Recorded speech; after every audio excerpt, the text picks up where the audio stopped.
Do not think that what is hard for you to master is humanly impossible. And if it's humanly possible, consider it within your reach. Have this in your mind.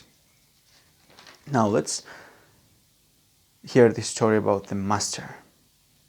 Story of the Benjamin Franklin and his early childhood. In his early, when he was young, basically, he was working for his brother in a printing business. Newspapers were a big thing back then. And he wanted to become a writer, and he had a magnificent writing style. So he went to his brother and told him that, hey brother, check my writing, and could you publish it? No, but his brother did not believe in him or saw what he thought. So he went on, invented a character and sent his writings by this under false name to his brother.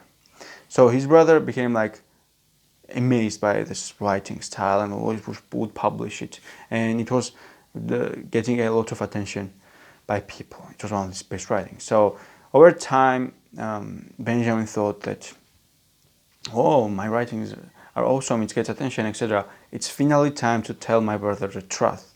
And he expected that his brother would be happy, right? Because it's his brother's brilliant writing that deserves so much attention. That's what I thought would happen. But no, not at all. His brother became furious at him for lying to him, and possibly even feeling envy toward his younger brother for having such a magnificent talent or gift. And to the point that it became impossible for Benjamin to work for his brother. So he left. He was forced to leave because essentially his brother would sabotage him, provoke him, etc. It essentially became impossible for him to work for his brother. So he fled for Philadelphia. And patterns started to emerge. There he met a delusional, wealthy person that was not wealthy at all. He was telling him how he would send him in London, how he wanted to have this newspaper business, hair, etc. So, and he rest assured him that he would get his funding when he would, when he would go to London. So he would purchase this printing machine that was necessary for newspaper business. And Franklin believed him, and he went into London. But guess what? There was no funding, etc. And he found another man from Philadelphia, which explained to him that the words of that man was absolutely nothing. He's some sort of self-delusional prick that cannot let go of his past glory. Interesting. Benjamin was again delusional to his treatment toward people, his observation, his dependence. He's dependent too much on people. He had his own observation skills. Now, he starts working in London, and he becomes amazing writer. And his colleagues, imply to him to pay for money for beer, but he doesn't like drinking, and also he don't want to waste his hard-earned money on such a nonsense thing. So he rejects it. But later he finds that pattern starts to emerge. He's writing that he already read and edited. There's mistakes there in writings that he already read and edited. And he understood that, yes, the people that he rejected to give beer money sabotage his work. So he observed this thing and decided to give in, to pay that money, and these obvious little mistakes disappeared. And finally he gathered this money to get back to Philadelphia. And now let me read you this quote before we continue. You are an observer of the human comedy, and by being as tolerant as possible, you gain a much greater ability to understand people and to influence their behavior when necessary.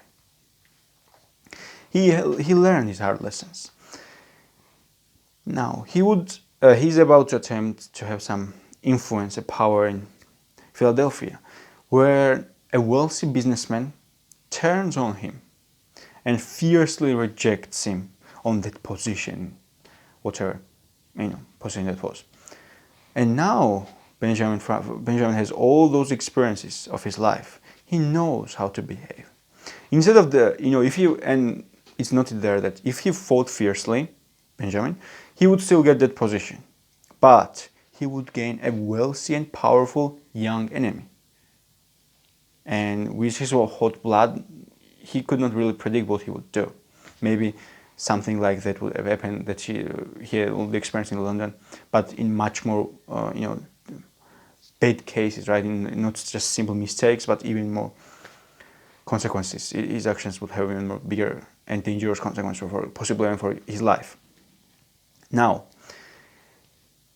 he don't give in his whole habits. He studies that man, and he finds that this man is lover of these books. He loves to read these books and has very expensive, artifacts, of a very expensive library of the books. And these books are very old and expensive. And he has very rare books as well. Back then, books were on this common.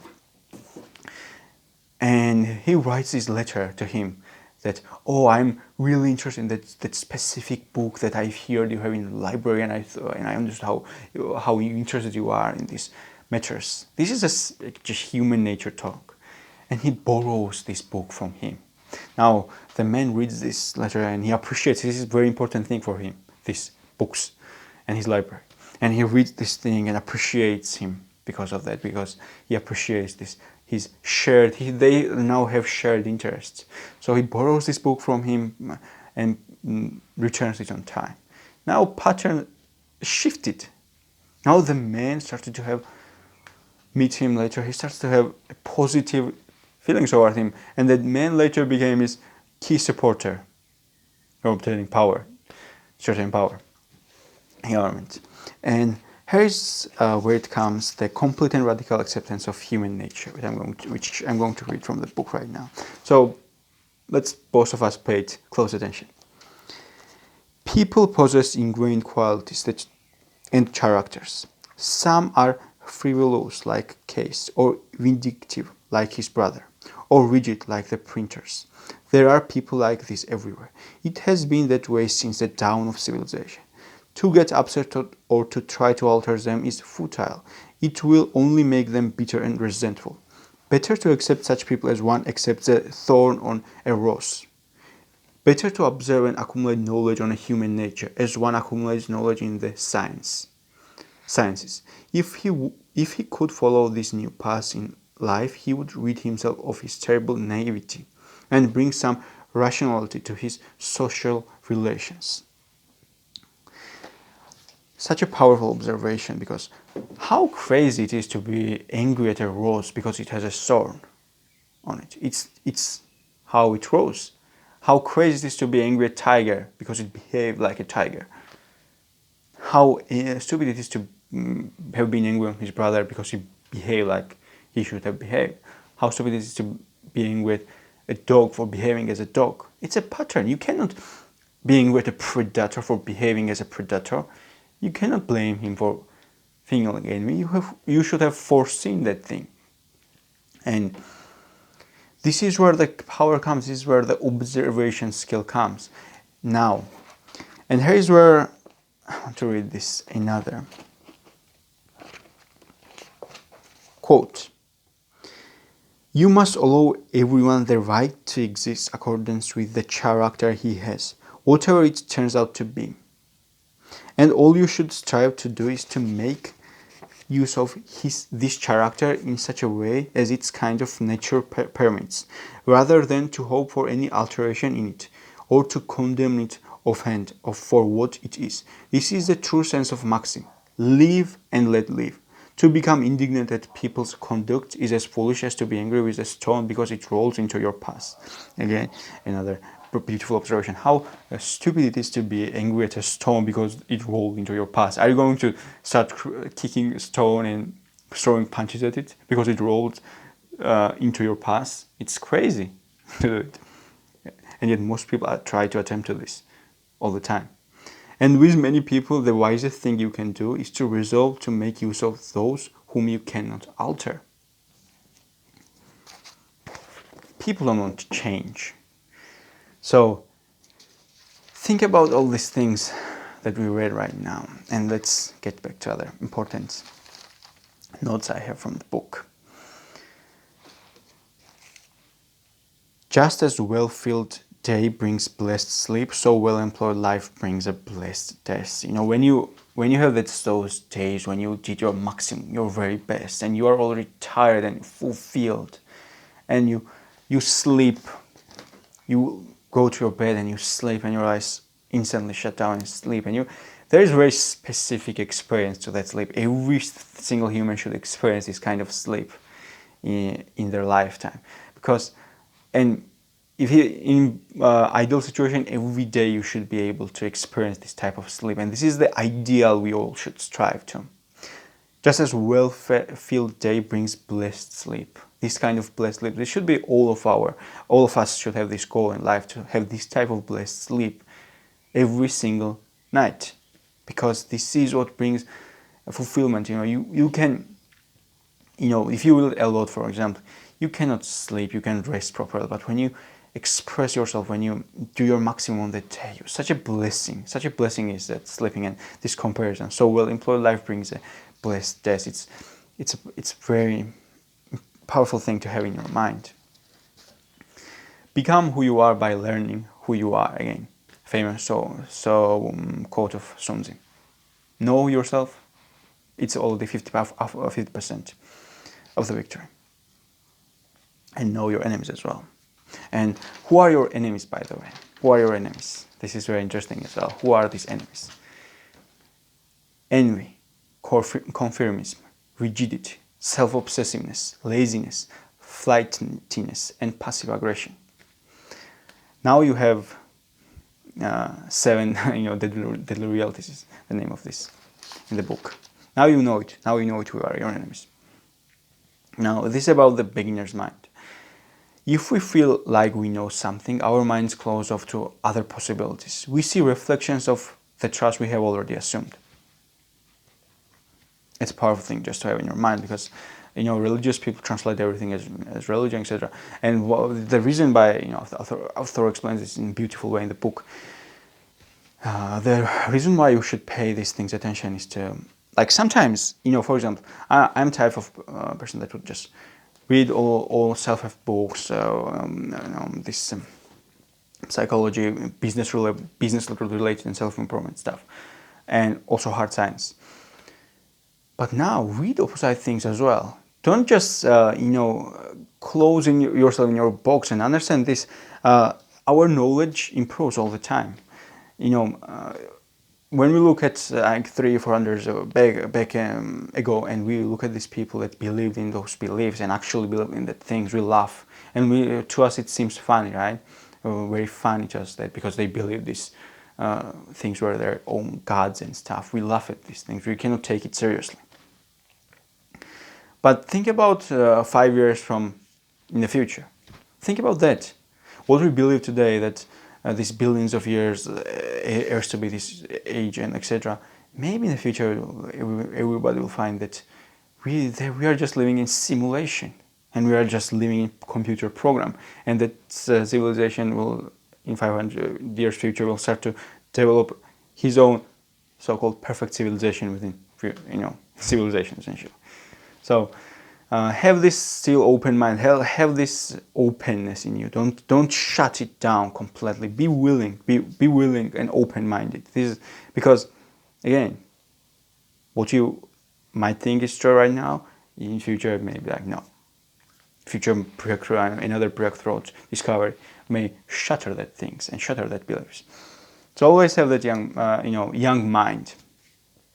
And there is this story of young painter I wanted to also tell. There was this painter, and on the table, like, young ladies were praising this painter. Whoa, look at this! This is self-taught, amazing. But the art had obvious defects, and it was obvious that the painter was self-taught. And Goes says that, well, we should not be praising but criticizing him, because when you have talent, you have to cultivate the talent. You have to seek masters or books that may become your masters, or everything. There is no excuse. In every situation, there has been masters that devoted their life to their goals in life and achieved it. And most of them even were against impossible odds. They could have just sit down and said, like, no, I cannot achieve it. For example, the one that discovered the secret of Rosetta Stone. I forgot his name, it was French. He was chased away by government because he was a supporter of Napoleon and etc. But against all the odds, he still discovered the secret of the Rosetta Stone, where these rich people and people that should have discovered it could not. But again, he could have surrendered his odds and be like, no, I cannot. But no, he did everything. And he devoted his life to it. And he achieved it. So don't waste your talent. Your talent needs cultivation. And don't never underestimate the power of persistence and discipline. And strive to have blessed days every day. Reading and reflecting. This is reflect. Put things you read in practice, essentially. You must never assume that what people say or do in a particular moment is a statement of their permanent desires.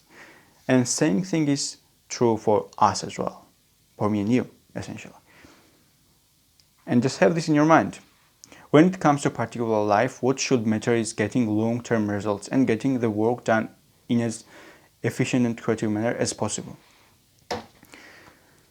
So many people, and I'm guilty of that as well, we sometimes pay too much attention to short-term situations, short-term circumstances, and we forget the long-term consequences of it. We let these short-term circumstances possibly define our life, drain our days, and take away our only power from us. So don't be like that.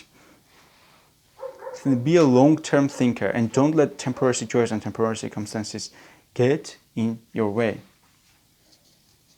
Because you let these things then drive you, etc. Sometimes the best way is to, most of the time, long-term. Think about long-term, because your short-term thinking might hinder your long-term plans.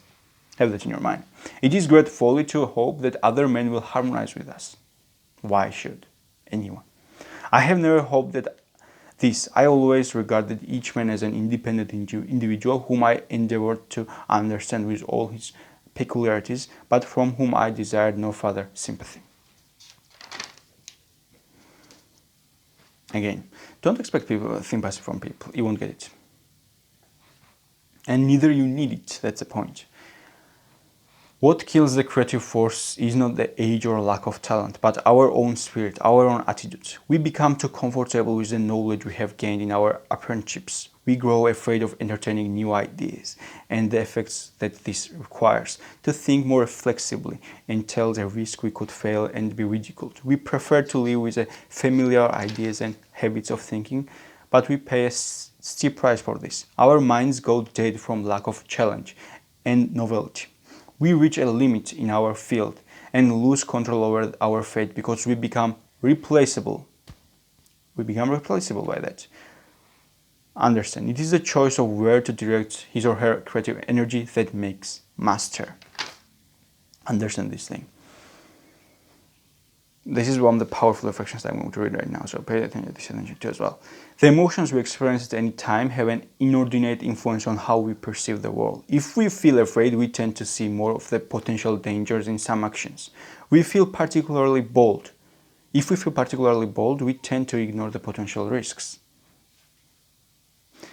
Such a powerful reflection. Like our emotions, the emotions we experience at any time have an inordinate influence on how we perceive the world. If you are scared, you see danger, you're like, oh, there's danger.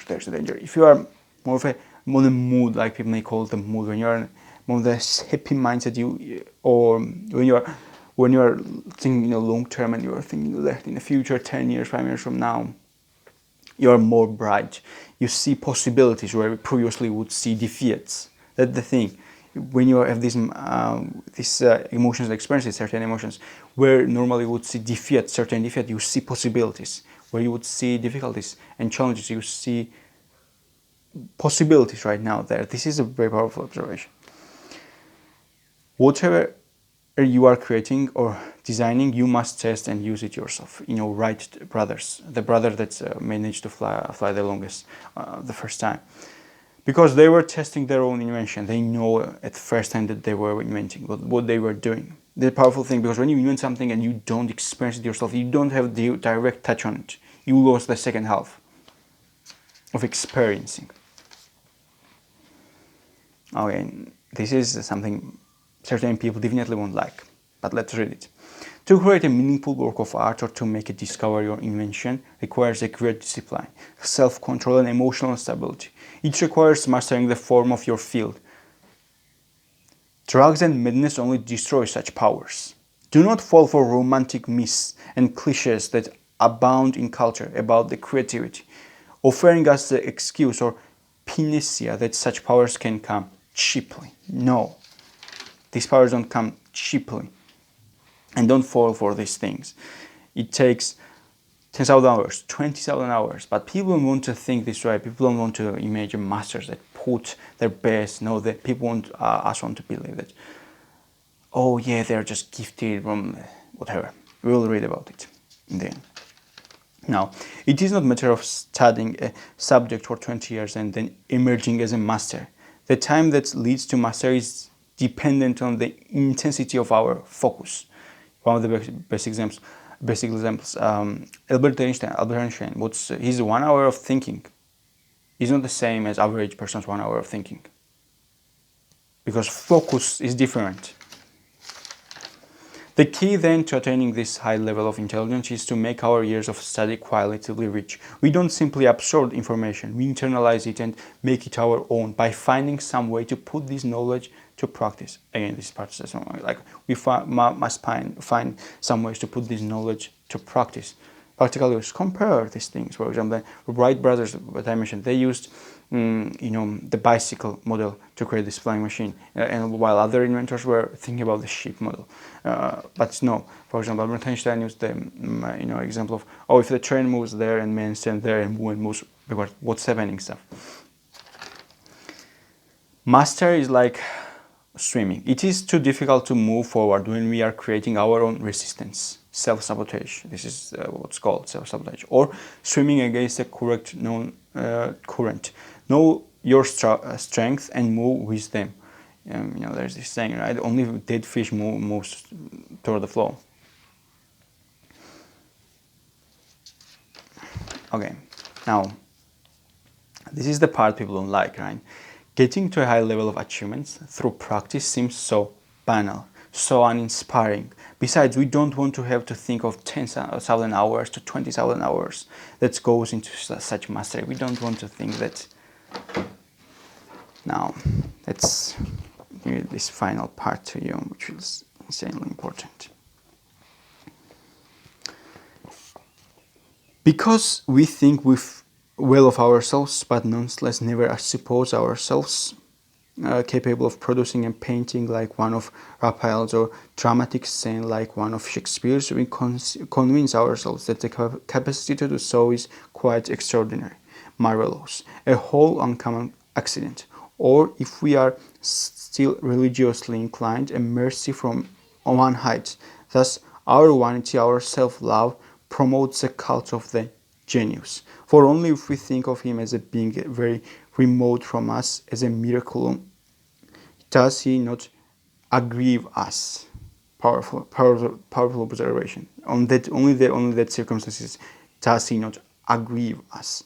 But aside from these suggestions of our vanity, the activity of genius seems in no way fundamentally different from the activity of the inventor of machines. The scholar of astronomy or history, the master of tactics, all these activities are explicable if one pictures to oneself people whose thinking is active in one direction, who employ everything as material, who always zealously observe their own inner life and that of others, who perceive everywhere models and incentives, who never tire of combining together the means available to them. Genius too does nothing but learn first how to lay bricks, then how to build, and continuously seeks for material and continually form itself around it.